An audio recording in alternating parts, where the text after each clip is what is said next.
Hello everyone, good evening. उम्मीद करती हूँ आप सभी अच्छे होंगे और स्वस्थ होंगे। स्वागत है आप सभी का यूपीपीएससी जीडीसी जैसी असिस्टेंट प्रोफेसर के मॉक टेस्ट में। इसमें हम टोटल 70 एमसीक्यूज को सॉल्व करेंगे। अगर आप चैनल पर नए हैं तो चैनल को सब्सक्राइब कीजिएगा। इस क्लास से संबंधित आपको कोई भी डाउट होता है तो कमेंट बॉक्स में आप मुझसे पूछ सकते हैं। ये है मेरा टेलीग्राम चैनल और ये है मेरा व्हाट्सएप ग्रुप। अगर आप चाहें तो इसमें ज्वाइन हो सकते हैं। वीडियो अच्छी लगे तो वीडियो को लाइक जरूर कीजिएगा और दूसरों के साथ शेयर भी कीजिएगा। तो चलिए शुरू करते हैं आज की वीडियो। पहला क्वेश्चन है, मानक विचलन किसके चारों ओर प्रसरण का माप है?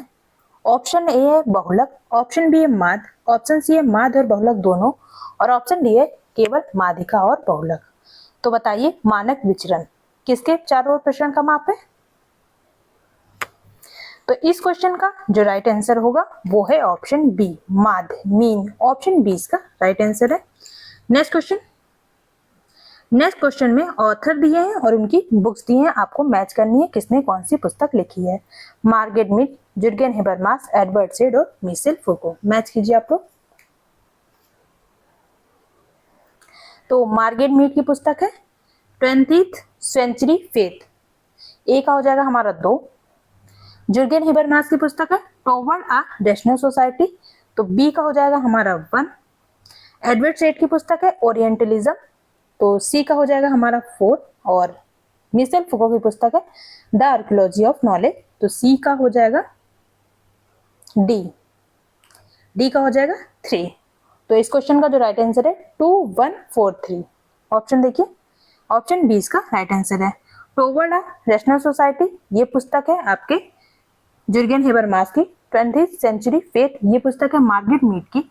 द आर्कियोलॉजी ऑफ नॉलेज ये पुस्तक है मिशेल फूको की। और ओरिएंटलिज्म ये पुस्तक है एडवर्ड सेड की। नेक्स्ट क्वेश्चन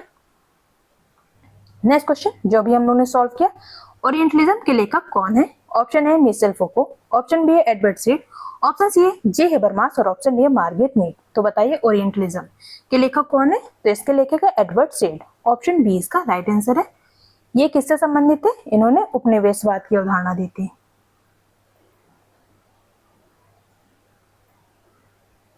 नेक्स्ट क्वेश्चन देखिए। नेक्स्ट क्वेश्चन है, पेनोप्टिकन मॉडल ऑफ रीजन किससे संबंधित है? ऑप्शन ए मिशेल फूको से, ऑप्शन बी है डेविड लियोन, ऑप्शन सी है रॉबर्ट के मर्टन और ऑप्शन डी है फेदरस्टोन। तो बताइए पेनोप्टिकन मॉडल ऑफ रीजन किसने दिया है?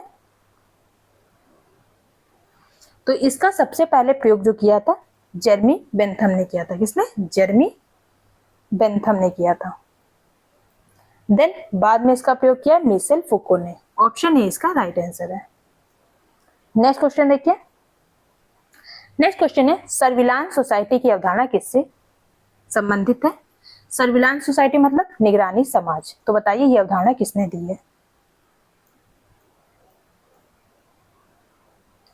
Option A Michel Foucault, option B है डेविड लियोन, ऑप्शन सी है मर्टन और ऑप्शन डी है मीड। तो बताइए सर्विलांस सोसाइटी की अवधारणा तो ये दी थी डेविड लियोन ने। ऑप्शन बी इसका राइट आंसर है।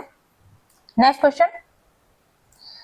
क्वेश्चन है, इरविंग गॉफमैन द्वारा लोकप्रिय किया गया शब्द इनमें से कौन सा है?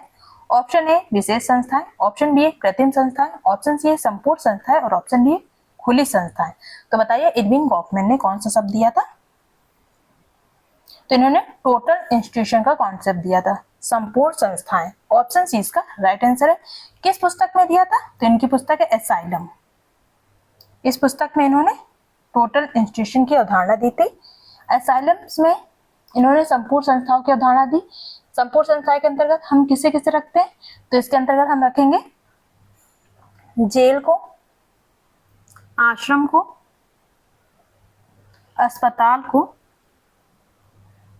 और शिविर गृह मतलब मिलिट्री कैंप। ये सभी है संपूर्ण संस्थाएं, टोटल इंस्टीट्यूशन के एग्जाम्पल। नेक्स्ट क्वेश्चन देखिए, संपूर्ण संस्थाओं से क्या तात्पर्य है? संपूर्ण संस्थाओं से क्या तात्पर्य है? ऑप्शन ए स्वतंत्र सामाजिक व्यवस्था होती है, ऑप्शन बी पूर्णतः नियंत्रित एवं पृथक जीवन होता है, ऑप्शन सी आर्थिक संगठन होता है और ऑप्शन डी राजनीतिक व्यवस्था होती है। तो बताइए संपूर्ण संस्थाओं से क्या तात्पर्य है? तो इस क्वेश्चन का जो राइट आंसर है वो है completely isolated and regulated life. पूर्णतः नियंत्रित एवं पृथक जीवन। ऑप्शन बी इसका राइट आंसर है। नेक्स्ट क्वेश्चन में आपको बताना है निम्न में से सामाजिक बहिष्करण के आयाम कौन कौन से हैं। ऑप्शन ए है ABCD, बी है ABC, सी है BCD और डी है ABD। तो ये आपका कोर्स दिया है। कोर्स है आय व संसाधनों से बहिष्करण, बी कोट है श्रम बाजार से बहिष्करण, सी है सेवाओं से बहिष्करण, डी है सामाजिक संबंधों से बहिष्करण। तो बताइए सामाजिक बहिष्करण के कौन कौन से आयाम होने चाहिए। तो इस क्वेश्चन का जो राइट आंसर वो है ऑप्शन ABCD, सारे के सारे क्या है सामाजिक एक्सक्लूजन, सोशल एक्सक्लूजन के आयाम है। ऑप्शन ए इसका राइट आंसर है। नेक्स्ट क्वेश्चन है द आर्कियोलॉजी ऑफ नॉलेज के लेखक कौन है। Option A Edward Said, option B Michel Foucault, option C है जे हेबरमास और ऑप्शन डी है मीड। तो बताइए आर्कियोलॉजी ऑफ नॉलेज ये किसकी पुस्तक है। तो ये पुस्तक है माइकल फुकॉल्ट की, मिशेल फुको भी इन्हें कहते हैं। ऑप्शन बी इसका राइट आंसर है। ये उत्तर आधुनिकवादी सिद्धांतकार थे, उत्तर आधुनिकवाद से संबंधित है। नेक्स्ट क्वेश्चन, मैक्स वेबर का आदर्श प्रारूप क्या है। ऑप्शन ए नैतिक आदर्श है, ऑप्शन बी विश्लेषणात्मक संरचना है, ऑप्शन सी धार्मिक विश्वास है और ऑप्शन डी आर्थिक मॉडल है। तो क्या है मैक्स वेबर का आदर्श प्रारूप। तो ये एक प्रकार का विश्लेषणात्मक संरचना है। ऑप्शन बी इसका राइट आंसर है। नेक्स्ट क्वेश्चन देखिए। नेक्स्ट क्वेश्चन में बुक्स दिए हैं और उनके राइटर्स दिए, आपको बताना है कौन सी बुक किसकी है। Introducing women's study, feminism and post modernism, the transformation of intimacy, sex, gender and society. तो मैच कीजिए आप लोग।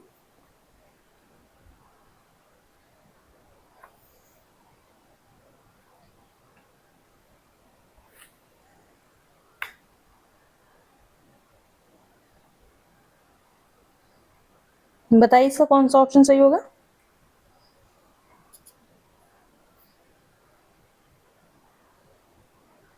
इंट्रोड्यूसिंग वुमेन्स स्टडी, ये किसकी पुस्तक है। ये पुस्तक है V Robinson and D Richardson की। तो ए का हो जाएगा हमारा 4 ऑप्शन। फिर है फेमिनिज्म एंड पोस्ट मॉडर्निज्म, ये पुस्तक है LJ निकोलसन की। तो बी का हो जाएगा हमारा 3। फिर है द ट्रांसफॉर्मेशन ऑफ इंटीमेसी, ये किसकी पुस्तक है। ये है एंथोनी गिडेंस की। सी का हो जाएगा हमारा 1 और डी क्या है सेक्स, जेंडर एंड सोसाइटी, ये किसकी पुस्तक है। ये पुस्तक है एन्ना ओकले की। तो डी का हो जाएगा हमारा 2। 4, 3, 2, 1 देखिए किसमें है। तो ऑप्शन डी इसका राइट आंसर होना चाहिए। यहाँ पर जो यहाँ 3 होना चाहिए और यहाँ पर सिर्फ 2 होना चाहिए। तो ऑप्शन डी इसका राइट आंसर होगा। इंट्रोड्यूसिंग वुमेन्स स्टडी, ये पुस्तक है रॉबिन्सन एंड रिचर्डसन की। फेमिनिज्म एंड पोस्ट मॉडर्निज्म, ये है निकोलसन की पुस्तक। द ट्रांसफॉर्मेशन ऑफ इंटीमेसी, ये है गिडेंस की पुस्तक। और सेक्स, जेंडर एंड सोसाइटी, ये है अन्ना ओकले की पुस्तक। ऑप्शन डी इसका राइट आंसर है। Next question, the transformation of intimacy के लेखक कौन है। Option A Anthony Giddens, option B Anna Oakley, option C है निकोलसन और ऑप्शन डी रॉबिन्सन। तो इसके लेखक है एंथोनी गिडेंस। ऑप्शन ए इसका राइट आंसर है। नेक्स्ट क्वेश्चन, कुछ क्वेश्चन रिपीट हो गए हैं। फेमिनिज्म एंड पोस्ट मॉडर्निज्म किससे संबंधित है। ऑप्शन ए अन्ना ओकले से, ऑप्शन बी है LJ निकोलसन से, ऑप्शन सी है गिडेन से और ऑप्शन डी रॉबिन्सन से। तो बताइए ये किसकी पुस्तक है। अभी आपने पढ़ा, तो ये है LJ निकोलसन की पुस्तक। ऑप्शन बी इसका राइट आंसर है। नेक्स्ट क्वेश्चन देखिए। अब आपको बताना है इनमें से कौन से न्यू सोशल मूवमेंट है, नया सामाजिक आंदोलन। निम्न में से कौन नया सामाजिक आंदोलन है। ए है भूदान आंदोलन, बी है पारिस्थितिकी आंदोलन, सी है नारीवादी आंदोलन और डी है आश्वेत आंदोलन। तो ये बताइए कौन सा कोड सही होगा। ऑप्शन ए ABC, बी है BCD, सी है ACD और डी है ABD। तो बताइए। तो इस क्वेश्चन का जो राइट आंसर है वो है ऑप्शन बी BCD। क्यों, ये जो आपका पारिस्थितिकी आंदोलन है, नारीवादी आंदोलन है और ये क्या है आश्वेत आंदोलन, ये न्यू सोशल मूवमेंट है। जबकि भूदान आंदोलन सिर्फ सोशल मूवमेंट है, ये पहले का आंदोलन है। इसे किसके द्वारा शुरू किया गया था। तो इसका शुरू किया गया था विनोबा भावे के द्वारा। नेक्स्ट क्वेश्चन देखिए, गारो की सामाजिक संरचना को किसके संदर्भ में समझा जाता है? ऑप्शन ए नोक के, ऑप्शन बी कुर, ऑप्शन सी जैत और ऑप्शन डी का। तो बताइए गारो की सामाजिक संरचना को किसके संदर्भ में समझा जाता है? साथ ही मुझे ये भी बताइएगा कि गारो जनजाति कहाँ पर पाई जाती है।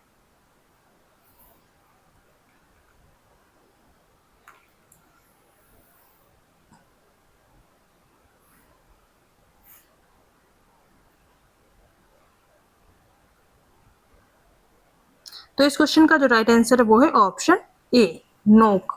ऑप्शन ए इसका राइट आंसर है। गारो का निवास स्थान है मेघालय। ये मात सत्तात्मक जनती है।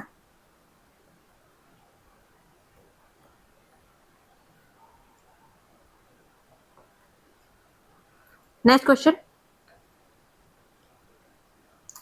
क्वेश्चन है, राधा कमल मुखर्जी के अनुसार मानव सभ्यता का अध्ययन किन स्तरों पर किया जाता है? ऑप्शन ए जैविक विकास, ऑप्शन बी स्वाभौमिकरण, ऑप्शन सी है आध्यात्मिक विकास और ऑप्शन डी धर्मनिरपेक्ष आयाम।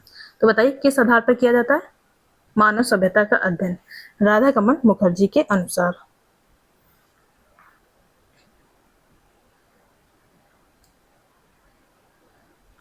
तो इसका जो राइट आंसर है वो है ऑप्शन ए बी सी, जिसके अंतर्गत जैविक विकास, स्वाभौमिकरण और आध्यात्मिक आयाम शामिल होते हैं। धर्मनिरपेक्ष आयाम इसका हिस्सा नहीं होता। तो ऑप्शन ए इसका राइट आंसर है। नेक्स्ट क्वेश्चन में बुक्स दिए हैं और राइटर्स दिए हैं, आपको मैच करना है कौन सी बुक किसने दी है। Political man, modern political analysis, open society and its enemies, comparative politics. बताइए कौन सा ऑप्शन राइट होगा? आराम से देख लीजिए आप लोग क्वेश्चन।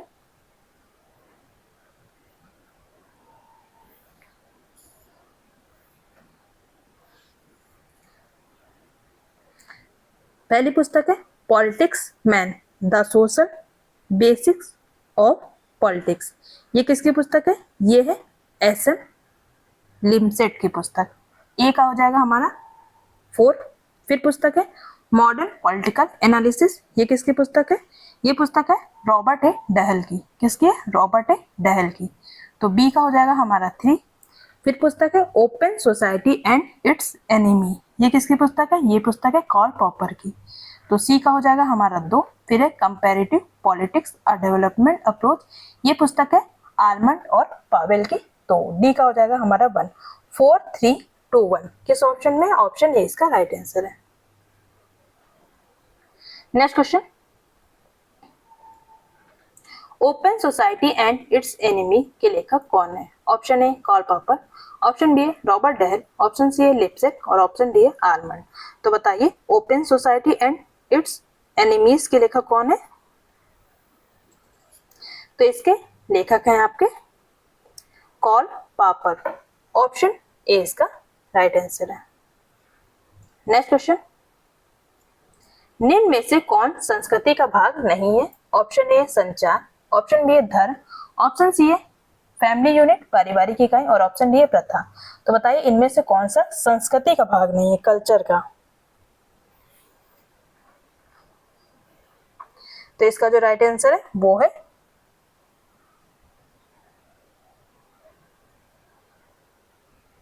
पारिवारिक इकाई। संचार, धर्म, प्रथा है, इन सभी माध्यम से कल्चर क्या होता है? ट्रांसमिट होता है, एक दूसरे के पास जाता है। ऑप्शन सी इसका राइट आंसर है, फैमिली यूनिट। नेक्स्ट क्वेश्चन देखिए। नेक्स्ट क्वेश्चन में आपको बताना है समाज शास्त्र में संघर्ष की अवधारणा में किसने योगदान दिया है? Lewis Coser, George Simmel, B Malinowski, Ralf Dahrendorf और Karl Marx. Option A B D E, option B है A C D E, option C है ए बी सी ई और ऑप्शन डी है बी सी डी ई। तो बताइए right answer क्या होना चाहिए?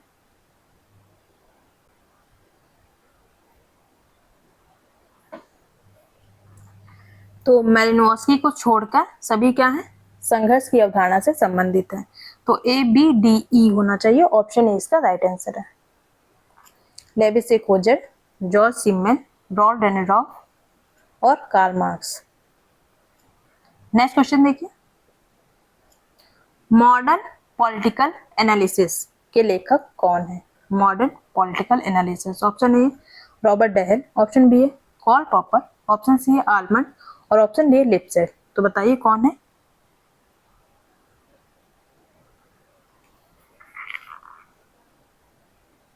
अभी आपने ऊपर पढ़ा है, आपको याद होगा। तो इसके लेखक है Robert A Dahl, option A इसका राइट आंसर है। Next question, sex gender and society के लेखक कौन है? Option A Ann Oakley, option B Giddens, option C Nicholson और ऑप्शन डी रॉबिन्सन। तो सेक्स जेंडर एंड सोसाइटी, तो ये पुस्तक है अन्ना उकले की, ऑप्शन ए इसका राइट आंसर है। नेक्स्ट क्वेश्चन, नेक्स्ट क्वेश्चन है, ये भी मिलान का है, विजुअल होगा अब आपको। Probability sampling, non probability sampling, centre tendency और कोरिलेशन, बताइए कौन किससे संबंधित है?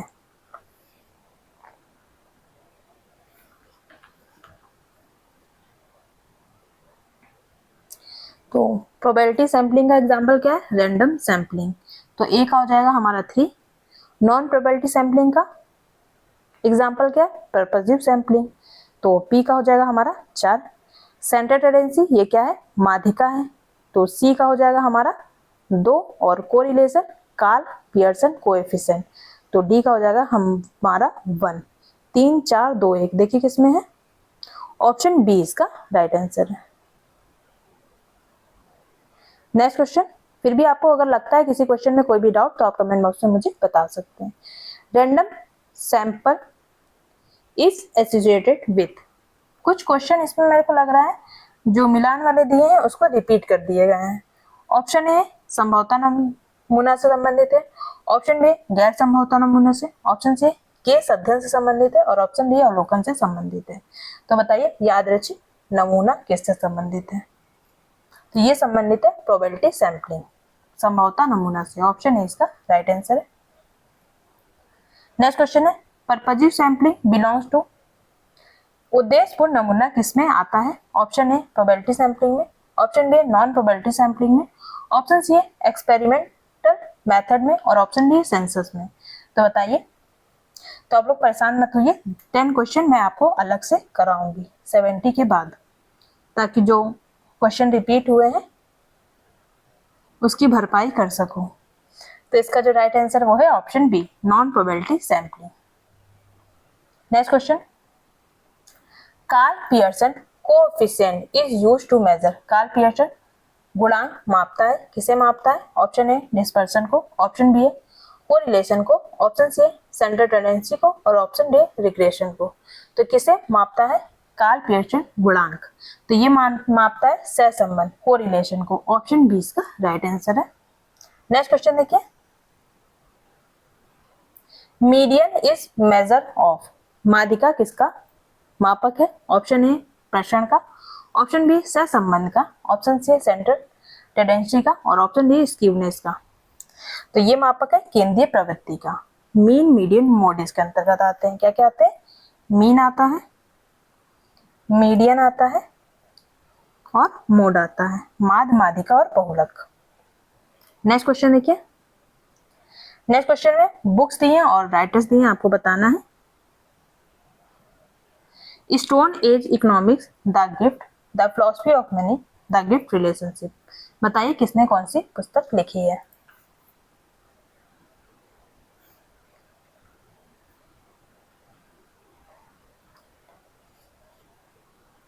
तो स्टोन एज इकोनॉमिक्स ये किसकी पुस्तक है? ये है मार्शल सलिन्स की पुस्तक।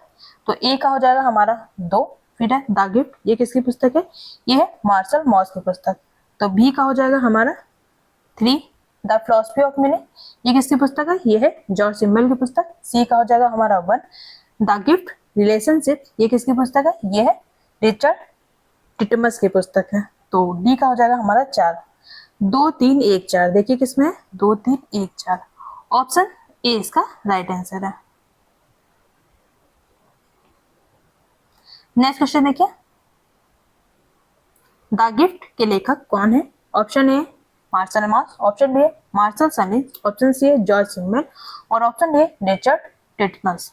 तो द गिफ्ट किसकी पुस्तक है? ये है मार्शल मॉस की पुस्तक। तो ए का हो जाएगा, मतलब द गिफ्ट। तो इसका जो राइट आंसर है ऑप्शन ए। नेक्स्ट क्वेश्चन है द फिलॉसफी ऑफ मनी किससे संबंधित है? ये पुस्तक का नाम है। Option A Marcel Mauss, option B है जॉर्ज सिमल, ऑप्शन सी है मार्शल सलिन्स और ऑप्शन डी टिटमस। तो ये जो पुस्तक है वो है जॉर्ज सिमल की। ऑप्शन बी इसका राइट आंसर है। नेक्स्ट क्वेश्चन, नेक्स्ट क्वेश्चन में बुक्स दिए हैं और राइटर्स दिए हैं, आपको बताना है कौन सी बुक किसकी है। Behavioural foundation of behavioural research, research method in social research relation, scientific social survey and research, method in social research. तो बताइए कौन सी पुस्तक किसने लिखी है।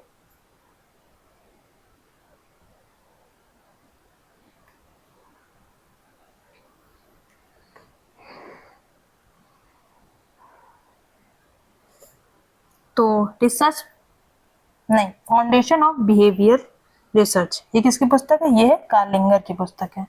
तो ए का हो जाएगा हमारा 2। फिर है research method in social relation, ये किसकी पुस्तक है? ये है जहोदा डायच और कुक की पुस्तक है। तो बी का हो जाएगा हमारा 4। फिर है scientific social survey and research, ये किसकी पुस्तक है? ये किसकी पुस्तक है? ये है पीवी यंग की। तो सी का हो जाएगा हमारा 1। मेथड इन सोशल रिसर्च ये किसकी पुस्तक है? ये है आपकी गुडे की। तो डी का हो जाएगा हमारा 3। तो कौन सा राइट होगा? 2413। 2413 देखिए किसमें? ऑप्शन ए इसका राइट आंसर है।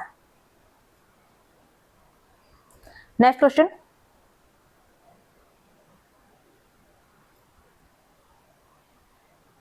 भाई जल्दी जल्दी इसको कर ही लेते हैं। फाउंडेशन ऑफ बिहेवियरल रिसर्च ये किसकी पुस्तक है? Option A P V Young, option B है N Kerlinger, option C Goode एवं हार्ट और ऑप्शन डी है जहोदा। तो बताइए किसकी पुस्तक है? तो ये पुस्तक है कार्लिंगर की। ऑप्शन बी इसका राइट आंसर है। Next question, scientific social survey and research ये किसकी पुस्तक है? ऑप्शन ए गुड एवं हार्ट, ऑप्शन बी है पीवी यंग, ऑप्शन सी है कार्लिंगर और ऑप्शन डी है जहोदा। तो बताइए किसकी पुस्तक है? तो ये पुस्तक है पीवी यंग की। ऑप्शन बी इसका राइट आंसर है। नेक्स्ट क्वेश्चन देखिए, stock of knowledge refers to, ज्ञान का भंडार से क्या तात्पर्य? ऑप्शन है जैविक प्रवृत्तियां, ऑप्शन बी है दैनिक संचित ज्ञान, ऑप्शन सी है केवल वैज्ञानिक नियम और ऑप्शन डी है आर्थिक संसाधन। तो बताइए क्या मतलब होता है ज्ञान के भंडार का, स्टॉक ऑफ नॉलेज का?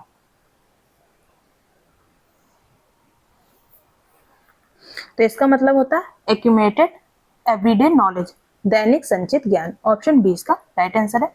इस सिद्धांत से कौन संबंधित है? तो इससे संबंधित है आपके हर्सल। देन इसके बाद इसकी बात करते हैं अल्फ्रेड शूट्स।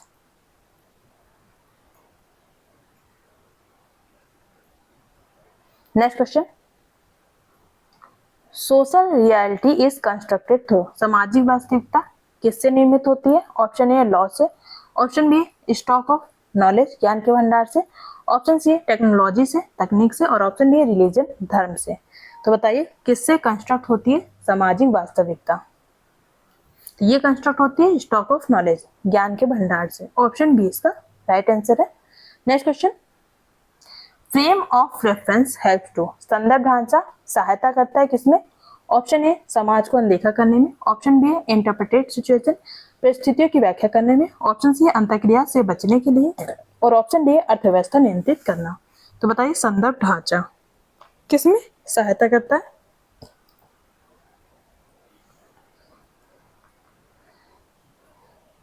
तो ये क्या आता है? परिस्थितियों को समझने में व्याख्या करता है। ऑप्शन बी इसका राइट आंसर है। Next question, next question statement का है, आपको बताना है इनमें से सही कथन कौन सा है। व्यक्ति समान ज्ञान का उपयोग करते हैं, सामाजिक जगत व्यक्ति परक है, वास्तविकता स्थिर है और क्रियाओं की व्याख्या अनुभव पर होती है। Option A B D, option B है ए सी, ऑप्शन सी है बी और सी और ऑप्शन डी है ए बी सी डी। तो बताइए कौन सा ऑप्शन राइट होना चाहिए?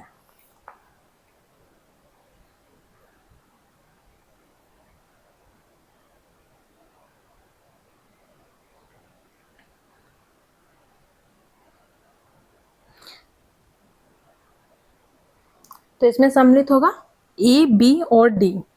रियलिटी इज फिक्स्ड ओनली, ये स्टेटमेंट गलत दी है। बाकी व्यक्ति समान ज्ञान का उपयोग करता है, ये भी सही है। सामाजिक जगत व्यक्ति परक है, ये भी कोटेशन सही है। क्रियाओं की व्याख्या अनुभव होती है, ये भी सही है। तो ए और बी और डी, ऑप्शन ए इसका राइट आंसर है। नेक्स्ट क्वेश्चन, निम्नलिखित में से कौन सा अधिनियम सही नहीं है? इन्वायरमेंट प्रोटेक्शन एक्ट 1986 में आया था। Air prevention control of population act 1981 में आया था। वाटर प्रिवेंशन कंट्रोल एक्ट आया था 1980 में। वाइल्ड लाइफ प्रोटेक्शन एक्ट आया था 1972 में। तो बताइए इनमें से कौन सा राइट नहीं है?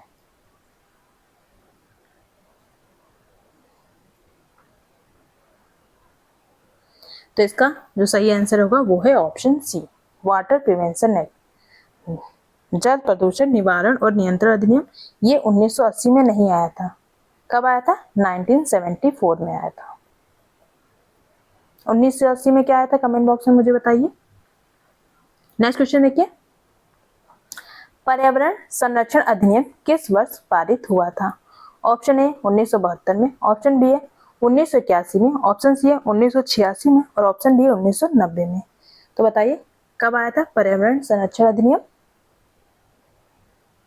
तो ये आया था 1986 में। ऑप्शन सी इसका राइट आंसर है। नेक्स्ट क्वेश्चन देखिए, kinship and marriage among the Nuer के लेखक कौन है? Option A N.W. Thomas, option B है A.R. Radcliffe Brown, option C है E. Evans Pritchard, option D M. Fortes. तो बताइए kinship and marriage among the Nuer किसकी पुस्तक है? तो ये पुस्तक है इवांस प्रचार की। ऑप्शन सी इसका राइट आंसर है। Next question, kinship organisation and group marriage in Australia के लेखक कौन है? Option A N.W. Thomas, option B है A.R. Radcliffe Brown and D Forde, option C है इवांस प्रचार और ऑप्शन डी M. फोर्ड्स। तो बताइए kinship organisation and group marriage in Australia ये किसकी पुस्तक है?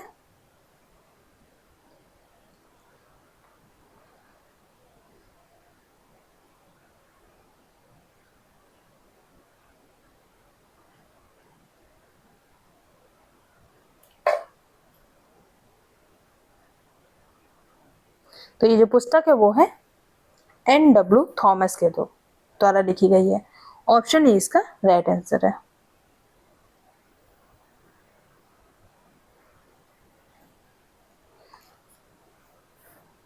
A.R. रेडक्लिफ ब्राउन की पुस्तक कौन सी है? तो इनकी पुस्तक है African system of kinship and marriage. ये पुस्तक है रेडक्लिफ ब्राउन एंड फोर्ड की। ऑप्शन ए इसका राइट आंसर है। नेक्स्ट क्वेश्चन देखिए,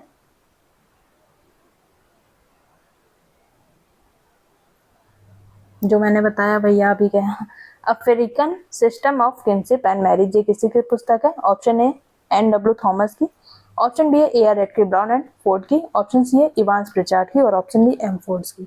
तो अभी मैंने आपको बताया ये पुस्तक है A.R. Radcliffe Brown and D Ford की। नेक्स्ट क्वेश्चन देखिए, the dynamic of kinship among the Tallensi किसकी पुस्तक है? ऑप्शन है N.W. थॉमस की, ऑप्शन बी है A.R. रेडक्लिफ ब्राउन की, ऑप्शन सी है E. इवांस प्रचार की और ऑप्शन डी M. फोर्ड्स की। तो बताइए इसका right answer. The dynamic of kinship among the Tallensi, तो ये जो पुस्तक है ये है M. फोर्ड की। ऑप्शन डी इसका राइट आंसर है। नेक्स्ट क्वेश्चन, अब आपको इसमें से बताना है, सही जोड़ी का मिलान करना है। ए है kinship marriage and among the Nuer, B है African system of African system of kinship and marriage Evans Pritchard, kinship organisation in Australia Radcliffe Brown, Tallensi study Evans Pritchard. तो बताइए कौन सा राइट आंसर होगा?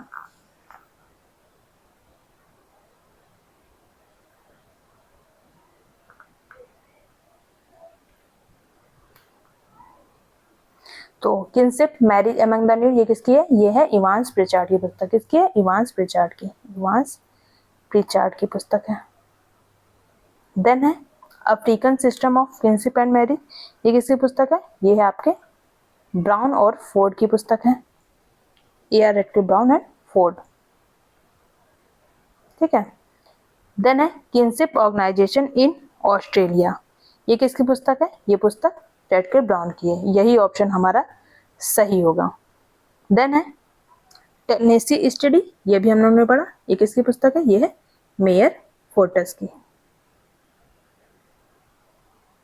तो option D इसका right answer है। Next question, वायु प्रदूषण निवारण और नियंत्रण अधिनियम किस वर्ष पारित हुआ था? ऑप्शन ए 1974 में, ऑप्शन बी है 1981 में, ऑप्शन सी है 1986 में और ऑप्शन डी है 1991 में। तो बताइए कब आया था? The air prevention and control of population act, तो ये आया था 1981 में। ऑप्शन बी इसका राइट आंसर है। नेक्स्ट क्वेश्चन देखिए, पैटर्न ऑफ कल्चर के लेखक कौन है? Option A B Malinowski, option B है रुथ बेंडिक, ऑप्शन सी है E.B. टायलर और ऑप्शन डी है M.J. हस्कोविट्ज। तो बताइए पैटर्न ऑफ कल्चर ये किसकी पुस्तक है?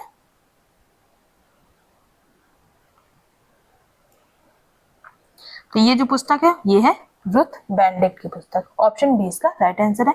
कब आई थी? ये पुस्तक आई थी 1934 में। नेक्स्ट क्वेश्चन, प्रिमिटिव कल्चर ये किसकी पुस्तक है? ऑप्शन ए बी मैलिनोव्स्की की, ऑप्शन बी है E.B. टायलर की, ऑप्शन सी है रुथ बेंडिक की और ऑप्शन डी है M.J. हस्कोविट्ज की। तो बताइए प्रिमिटिव कल्चर,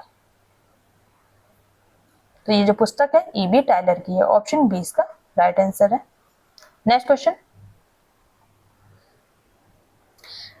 है बहुविवाह निम्न में से किन जनजातियों में पाया जाता है?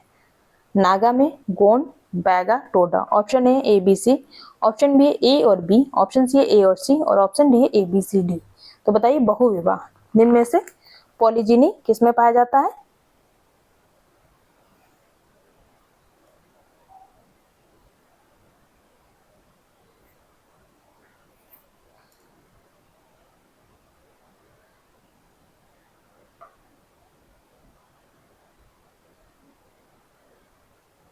तो इस क्वेश्चन का जो राइट आंसर वो है ऑप्शन डी ABCD। इन सभी में क्या बहुविवाह पाया जाता है? नागा, गोंड, बैगा और टोडा। ऑप्शन डी इस क्वेश्चन का राइट आंसर है। नेक्स्ट क्वेश्चन देखिए, a scientific theory of culture के लेखक कौन है? Option A E.B. Tylor, option B है बी मैलिनोव्स्की, ऑप्शन सी है रुथ बेंडिक और ऑप्शन डी है M.J. हस्कोविट्ज। ये पुस्तक है बी मैलिनोव्स्की की। ऑप्शन बी इसका राइट आंसर है। नेक्स्ट क्वेश्चन, जादू को अवैज्ञानिक और असत्य विश्वास किसने कहा है? ऑप्शन ए फ्रेजर, ऑप्शन बी है टायलर, ऑप्शन सी है दुर्खिम और ऑप्शन डी है मैलिनोव्स्की। तो बताइए जादू को अनसाइंटिफिक और फॉल्स बिलीफ किसने कहा है?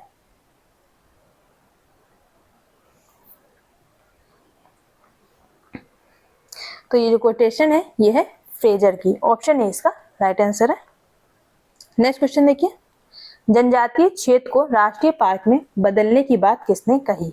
Option A Verrier Elwin, option B है मैलिनोव्स्की, ऑप्शन सी है रेडक्लिफ ब्राउन और ऑप्शन डी है हेनरी मैन। तो बताइए राइट आंसर। तो इस क्वेश्चन का राइट आंसर वो है option A Verrier Elwin. Next question देखिए, भारतीय जाति को स्थिर समाज किसने कहा है? ऑप्शन ए मैक्स वेबर ने, ऑप्शन बी है हेनरी मैन ने और ऑप्शन सी है दुर्खिम ने और ऑप्शन डी है मार्क्स ने। तो बताइए who called Indian caste a static society?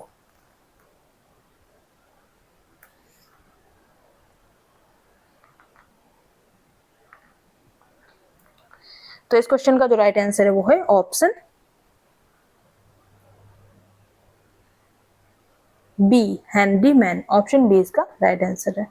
Next question देखिए, अपराध अनुसंधान में डार्क फिगर ऑफ क्राइम का क्या अर्थ है? ऑप्शन ए दर्ज किए गए अपराध, ऑप्शन बी है पुलिस द्वारा सुलझाए गए अपराध, ऑप्शन सी है दर्ज ना किए गए अपराध और ऑप्शन डी है न्यायालय में लंबित मामले। तो बताइए डार्क फिगर ऑफ क्राइम इसका क्या मीनिंग होता है?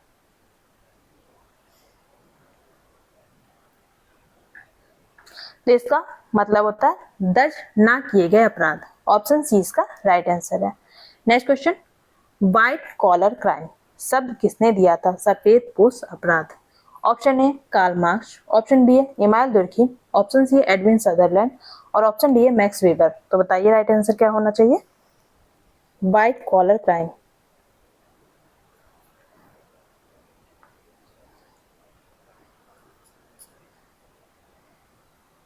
तो इससे संबंधित आपके एडविन सदरलैंड, ऑप्शन सी इसका राइट आंसर है।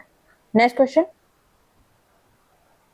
जनगणना में डी फैक्टो और डी ज्यूर विधियों के बीच मुख्य अंतर क्या है? ऑप्शन ए है डी फैक्टो में स्थायी निवास गिना जाता है, डी ज्यूर में उपस्थित व्यक्ति गिने जाते हैं, ऑप्शन बी है डी फैक्टो में उपस्थित व्यक्ति गिने जाते हैं और डी ज्यूर में स्थायी निवास, ऑप्शन सी है दोनों में कोई अंतर नहीं है और ऑप्शन डी है डी ज्यूर केवल शहरी क्षेत्रों पर लागू होता है। तो बताइए इस क्वेश्चन का राइट आंसर क्या होगा?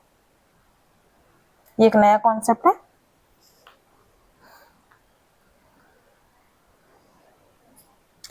तो इस क्वेश्चन का क्या राइट आंसर होगा? तो डी फैक्टो में उपस्थित व्यक्ति गिने जाते हैं और डी ज्यूर में स्थायी निवास, ऑप्शन बी इसका राइट आंसर है।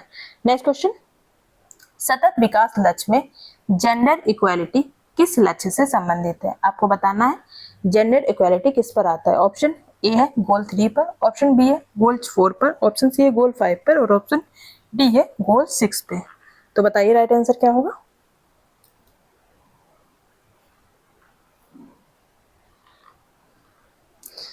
तो ये आता है गोल 5, लक्ष्य 5, ऑप्शन बी इसका, ऑप्शन सी इसका राइट आंसर है। नेक्स्ट क्वेश्चन, भारत की पंचवर्षीय योजनाओं में महिला सशक्तिकरण को पहली बार एक स्वतंत्र उद्देश्य के रूप में किस योजना में प्रमुखता दी गई थी? ऑप्शन ए 5वीं योजना में, ऑप्शन बी है 7वीं योजना में, ऑप्शन सी है 9वीं योजना में और ऑप्शन डी 11वीं योजना में। तो बताइए महिला सशक्तिकरण 5 ईयर प्लान में किससे संबंधित है?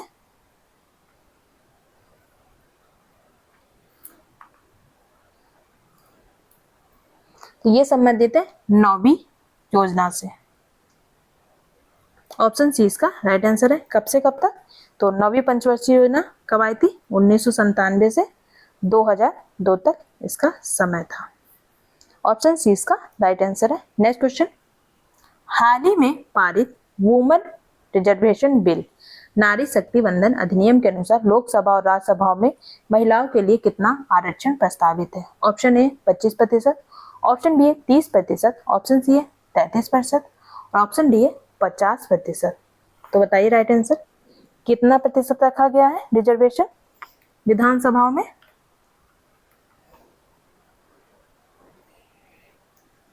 तो इसके लिए कौन सा संविधान संशोधन किया गया है? 106वां।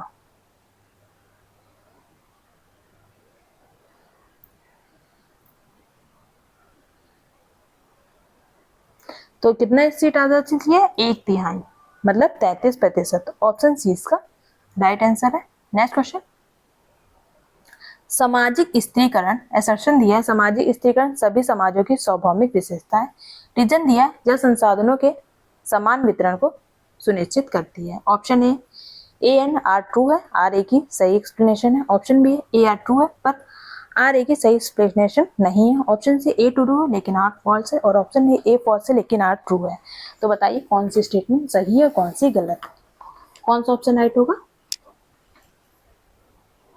तो इस क्वेश्चन का जो राइट आंसर है वो है ऑप्शन बी, ए स्टेटमेंट तो सही है पर आर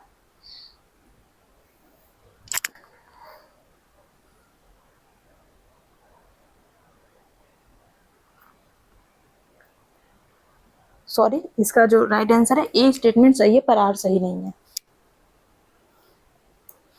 ऑप्शन सी इसका राइट आंसर है। यह संसाधनों के समान वितरण को सुनिश्चित करता है ऐसा पॉसिबल नहीं है, ऑप्शन सी इसका राइट आंसर है। नेक्स्ट क्वेश्चन, संस्कृतिकरण की प्रक्रिया का मूल तत्व क्या है? ऑप्शन ए पश्चिमी जीवन शैली अपनाना, ऑप्शन बी उच्च जातियों के रीति रिवाज अपनाना, ऑप्शन सी है औद्योगिकरण और ऑप्शन डी है नगरीकरण। तो बताइए संस्कृताइजेशन की प्रक्रिया में क्या किया जाता है? इसका कॉन्सेप्ट किसके द्वारा दिया गया था? एम एन श्रीनिवास के द्वारा। किसके? एम एन श्रीनिवास ने कॉन्सेप्ट दिया था। तो इसमें हम क्या करते हैं? उच्च जातियों के रीति रिवाज अनुष्ठानों जीवन शैली को अपनाते हैं, ऑप्शन बी इसका राइट आंसर है। नेक्स्ट क्वेश्चन देखिए, निम्न में से किसने क्लास स्टेटस पार्टी का त्रिस्तरीय विश्लेषण किया? Option A Karl Marx, option B Max Weber, option C Emmanuel Durkheim और ऑप्शन डी टॉलस्टॉय पार्सन। तो बताइए राइट आंसर क्या होगा? 3 dimensional analysis of class status and party की बात कौन करते हैं? तो ये करते हैं आपके मैक्स वेबर। ऑप्शन बी इसका राइट आंसर है। नेक्स्ट क्वेश्चन देखिए, इसमें आपको मैच करना है कल्चरल लैग का कॉन्सेप्ट किससे संबंधित है? एनोमी और क्लास कॉन्फ्लिक्ट। तो कल्चरल लैग का कॉन्सेप्ट दिया था ऑगबर्न ने, तो ए का हो जाएगा हमारा 2। फिर है एनोमी, इसकी बात कौन करते हैं? दुर्कheim करते हैं। बी का हो जाएगा हमारा 3। क्लास कॉन्फ्लिक्ट की बात करते हैं मार्क्स, तो सी का हो जाएगा हमारा 1। 2 3 1 ऑप्शन ए इसका राइट आंसर है। नेक्स्ट क्वेश्चन, रेफरेंस ग्रुप का सही अर्थ क्या है? रेफरेंस ग्रुप मतलब संदर्भ समूह। तो बताइए इसका मतलब क्या है?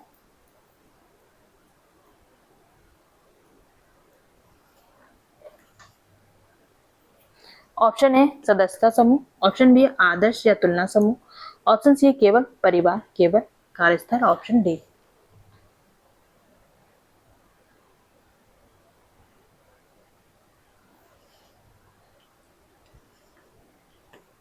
तो सबसे पहले संदर्भ समूह की अवधारणा दी थी हाइमन ने, देन इनसे प्रभावित होकर मर्टन ने इस सिद्धांत का प्रयोग किया था। तो ऑप्शन बी इसका राइट आंसर है, आदर्श या तुलना समूह। रेफरेंस ग्रुप क्या है? हम जिसको अपना रोल मॉडल मानते हैं, जिसके तरह हम बनने की कोशिश करते हैं या बनना चाहते हैं, तो वही होता है हमारा रेफरेंस ग्रुप। ऑप्शन बी इसका राइट आंसर है। वो पॉजिटिव भी हो सकता है और नेगेटिव भी हो सकता है। एक्सेप्शन दिया है ए, नगरीकरण से द्वितीयक संबंधों में वृद्धि होती है। रीजन दिया है शहरों में जीवन अधिक औपचारिक और जटिल होता है। ऑप्शन ए आर दोनों ट्रू है, आर ए की सही व्याख्या है। ऑप्शन बी है ए आर दोनों ट्रू है पर आर ए की सही व्याख्या नहीं है। ऑप्शन सी है ए ट्रू है लेकिन आर फॉल्स है, और ऑप्शन डी ए फॉल्स है लेकिन आर ट्रू है। तो बताइए इसका राइट आंसर क्या होगा?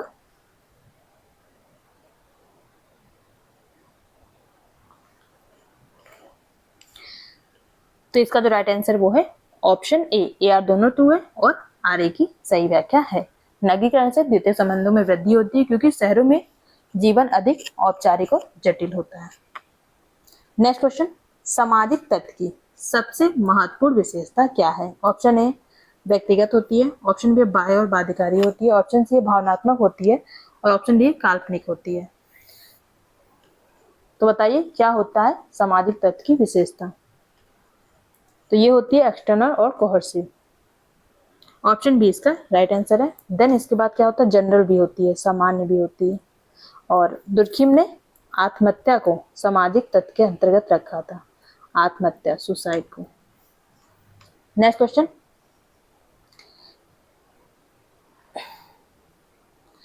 एनोमी की स्थिति कब उत्पन्न होती है? ऑप्शन ए जब सामाजिक नियम बहुत कठोर होते हैं, ऑप्शन बी जब नियमों का अभाव या विघटन हो जाता है, ऑप्शन सी जब समाज स्थिर होता है, और ऑप्शन डी जब परंपरा मजबूत हो। तो बताइए एनोमी की स्थिति कब उत्पन्न होती है?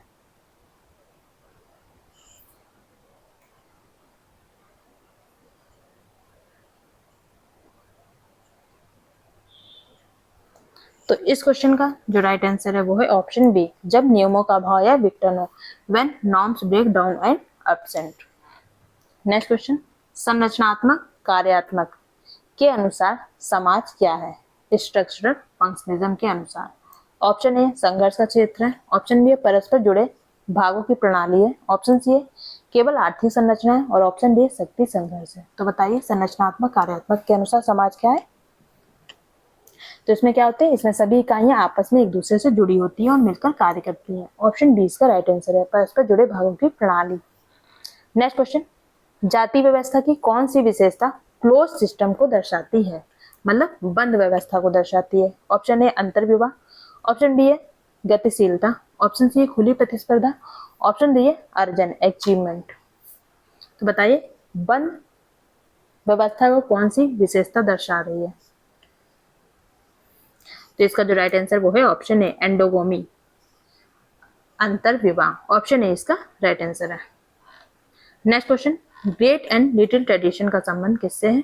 ऑप्शन ए आर्थिक विकास से, ऑप्शन बी है सांस्कृतिक संरचना से, ऑप्शन सी है राजनीतिक व्यवस्था से और ऑप्शन डी है औद्योगिकरण से। तो बताइए ग्रेट एंड लिटिल ट्रेडिशन, इसका संबंध किससे है? लघु और बृहत परंपरा।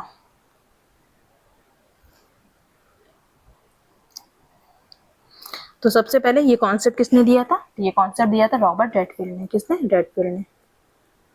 इनकी कौन सी पुस्तक है जिसमें इन्होंने ये कॉन्सेप्ट दिया था? तो इनकी पुस्तक का नाम है पीजेंट सोसाइटी एंड कल्चर। ये पुस्तक आई थी 1956 में। तो ये किससे संबंधित है? तो ये सांस्कृतिक संरचना, ऑप्शन बी इसका राइट आंसर है। कल्चरल स्ट्रक्चर से संबंधित है, ऑप्शन बी राइट होगा।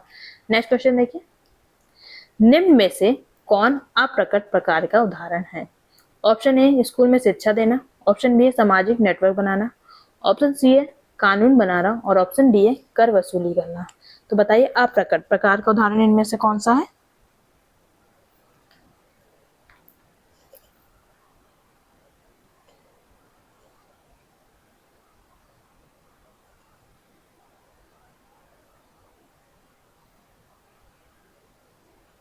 तो सामाजिक नेटवर्क बनाना ये क्या है? अप्रकट प्रकार का उदाहरण है, ऑप्शन बी इसका राइट आंसर है। जबकि स्कूल में शिक्षा देना,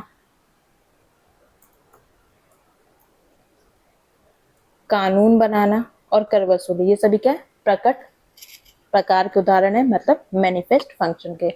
ऑप्शन बी इस क्वेश्चन का राइट आंसर है। नेक्स्ट 10 क्वेश्चन हम लोग अब देखेंगे। तो चलिए नेक्स्ट 10 क्वेश्चन हम लोग देख लेते हैं।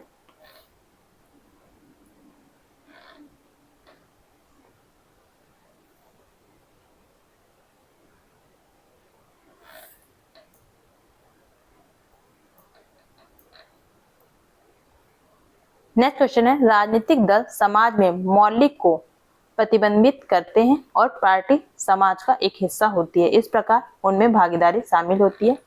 तो बताइए कौन सा ऑप्शन राइट होगा?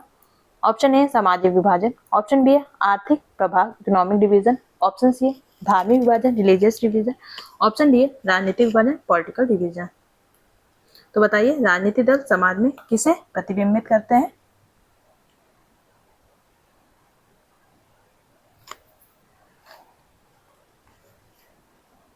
तो ये प्रतिबिंबित करते हैं पॉलिटिकल डिवीजन राजनीतिक विभाजन को। ऑप्शन बी इस क्वेश्चन का राइट आंसर है। Next question,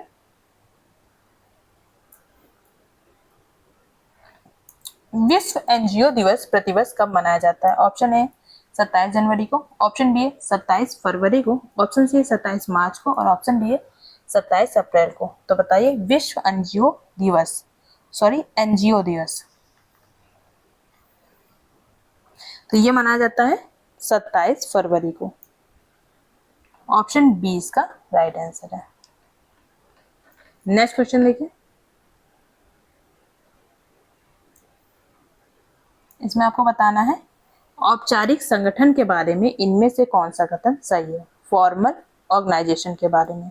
option A team निर्माण में औपचारिक संगठन मुख्य फोकस है, ऑप्शन बी है औपचारिक संगठन की योजना प्रबंधन द्वारा बनाई जाती है, ऑप्शन सी है औपचारिक संगठन अनौपचारिक संगठन का एक भाग है, ऑप्शन डी इनमें से कोई नहीं। तो बताइए औपचारिक फॉर्मल ऑर्गेनाइजेशन के संबंध में इनमें से कौन सी लाइन सही लिखी है? तो इसका जो राइट आंसर है वो है ऑप्शन बी, औपचारिक संगठन की योजना प्रबंधन द्वारा बनाई जाती है, मैनेजमेंट के द्वारा बनती है। ऑप्शन बी इसका राइट आंसर है। नेक्स्ट क्वेश्चन देखिए,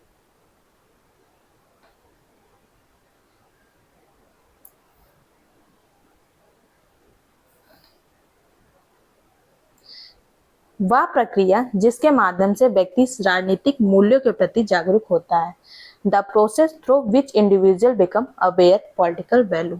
ऑप्शन ए राजनीतिक समाजीकरण कहलाएगी, ऑप्शन बी राजनीतिक व्यवहार कहलाएगा, ऑप्शन सी है राजनीतिक संस्कृति कहेंगे इसे, या पब्लिक ओपिनियन जनता की राय कहेंगे। तो वह प्रक्रिया कौन सी है जिसमें व्यक्ति राजनीतिक मूल्यों के प्रति जागरूक होता है? तो ये प्रक्रिया कहलाती है राजनीतिक समाजीकरण की, पॉलिटिकल सोशलाइजेशन। ऑप्शन ए इसका राइट आंसर है। इसका जो कॉन्सेप्ट दिया था वो दिया था हाइमन ने। नेक्स्ट क्वेश्चन, गरीब वे लोग हैं जो नियम आधार पर गरीबी के अंदर बाहर आते रहते हैं। ऑप्शन ए कभी कभी, ऑप्शन बी क्रोनिक तरह, ऑप्शन सी है मंथन, और ऑप्शन डी इनमें से कोई नहीं। तो बताइए कौन गरीब वे लोग हैं जो नियमित आधार पर गरीबी के अंदर बाहर आते जाते रहते हैं, मतलब वो कभी गरीब हो जाते हैं और कभी उनके पास सफिशिएंट पैसा होता है ताकि वो अपना निर्वाह कर सके। तो इन्हें हम किसके अंतर्गत रखेंगे? तो इन्हें हम रखेंगे मंथन, कुर्निंग। ऑप्शन सी इसका राइट आंसर है। ये क्या होता है? ये वे लोग होते हैं जो नियमित रूप से गरीबी के चक्र में आते जाते रहते हैं। उदाहरण के लिए एक किसान फसल कटाई के समय गरीबी रेखा से ऊपर हो सकता है, लेकिन जब इसका सीजन नहीं होता तो वो क्या होता है, फिर से गरीब हो जाता है। इसलिए इसे हम क्या कहते हैं, मंथन कहलाते हैं। ऑप्शन सी इसका राइट आंसर है। नेक्स्ट क्वेश्चन, निम्नलिखित में से कौन सा अस्थायी गरीब का हिस्सा है? ऑप्शन ए मंथन गरीब, ऑप्शन बी है ओकेजनली पुअर, कभी कभी गरीब, ऑप्शन सी है मंथन गरीब और कभी कभी गरीब, दोनों सही है, और ऑप्शन डी है मंथन गरीब और कभी कभी गरीब, दोनों गलत है। तो बताइए अस्थायी गरीब के अंतर्गत हम किसे रखेंगे? तो इसके अंतर्गत दोनों प्रकार के गरीब आएंगे, मंथन गरीब भी और कभी कभी गरीब भी। ऑप्शन सी इसका राइट आंसर है। Both churning poor and occasionally poor both are correct. मंथन गरीब और कभी कभी गरीब दोनों सही है। Next question,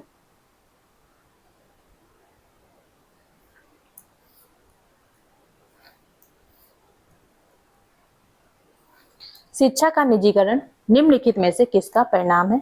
option A privatisation of education is a consequence which one of the following.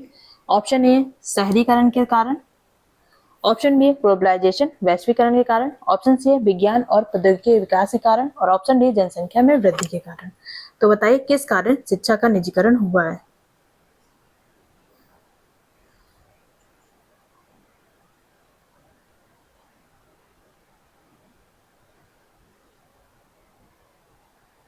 तो इसका महत्वपूर्ण कारण है आपका ग्लोबलाइजेशन, वैश्वीकरण। ऑप्शन बी इसका राइट आंसर है। नेक्स्ट क्वेश्चन, निम्नलिखित में से कौन सा उत्पादन का कारक नहीं है? ऑप्शन ए भूमि, ऑप्शन बी है लेबर, ऑप्शन सी है मनी, और ऑप्शन डी है कैपिटल। तो बताइए इनमें से कौन सा प्रोडक्शन का फैक्टर नहीं है?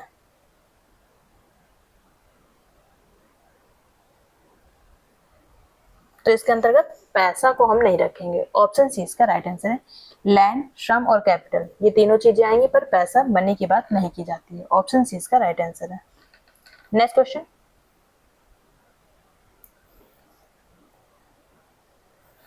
व्यापकता, परस्पर निर्भरता और सीमाओं के अस्तित्व को राजनीतिक व्यवस्था के तीन प्रमुख गुण किसने बताए हैं? व्यापकता, परस्पर निर्भरता और सीमाओं के अस्तित्व को राजनीतिक व्यवस्था के प्रमुख गुण किसने बताए हैं? ऑप्शन ए वेबर ने, ऑप्शन बी आलमंड ने, ऑप्शन सी सीमेन ने, और ऑप्शन डी कोजन ने। तो बताइए किसने बताए हैं?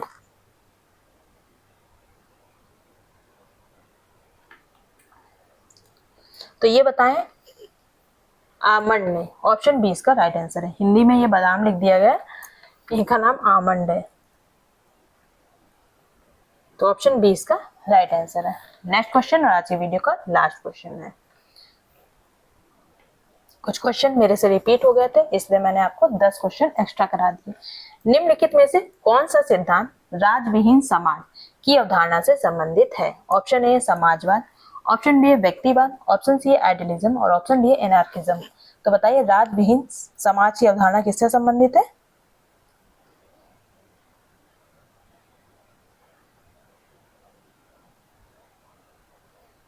तो ये संबंधित है एनार्किज्म से, अराजकतावाद से। ऑप्शन डी इसका राइट आंसर है। उम्मीद करती हूँ आपको वीडियो अच्छी लगी होगी। फिर भी आपको किसी भी क्वेश्चन में कोई भी आपको डाउट लगता है कि इस क्वेश्चन का आंसर मैंने गलत बताया, तो आप कमेंट बॉक्स में मुझे बता दीजिएगा, मैं एक बार उसको रीचेक कर लूंगी।